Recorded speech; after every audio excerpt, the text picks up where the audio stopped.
Assalamualaikum warahmatullahi wabarakatuh. Bismillah, alhamdulillah, wassalatu wassalamu ala rasulillah, amma ba'd.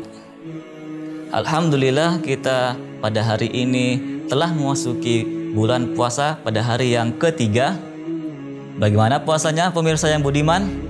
Insya Allah segala amal kita di bulan puasa ini mendapatkan balasan yang setimpal dari Allah Subhanahu wa Ta'ala.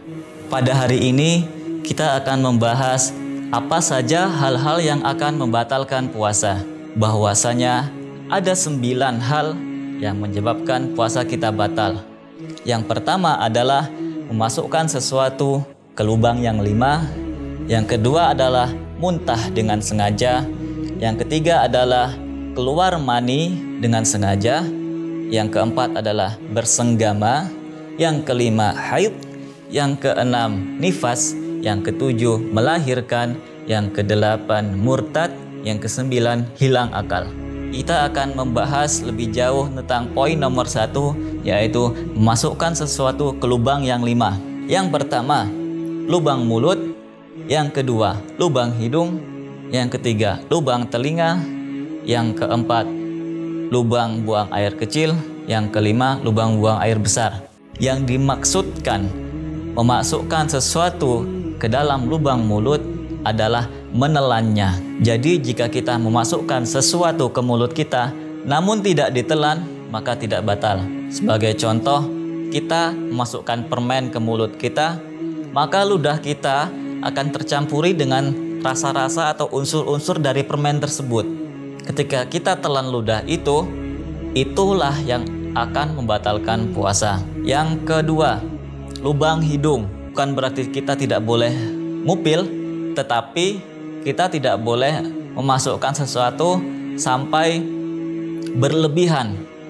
Sebagai contoh, jika kita ngupil, kita menggunakan alat sesuatu sampai ke dalam, sampai nyenggerak hidungnya, itu tidak boleh.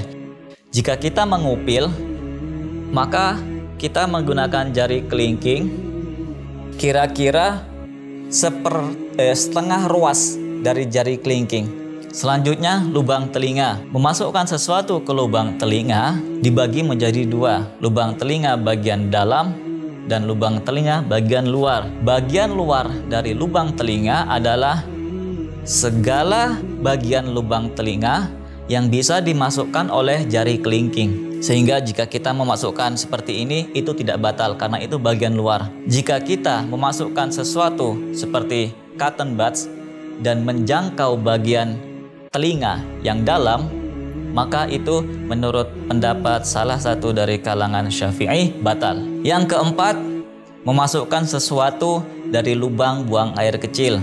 Kalau laki-laki misalnya, mohon maaf, memasukkan sesuatu dari lubangnya itu diteteskan, maka itu batal. Perlu diperhatikan bahwa jika kita meneteskan sesuatu ke bagian dalam, maka itu batal.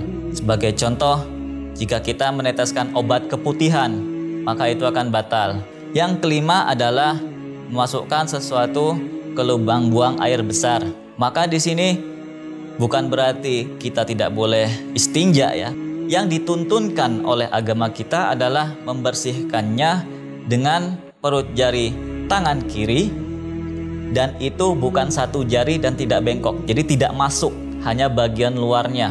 Cukup untuk perkara memasukkan sesuatu ke lubang yang 5. Begitulah tadi 5 lubang yang jika kita masukkan sesuatu ke dalamnya maka akan membatalkan puasa.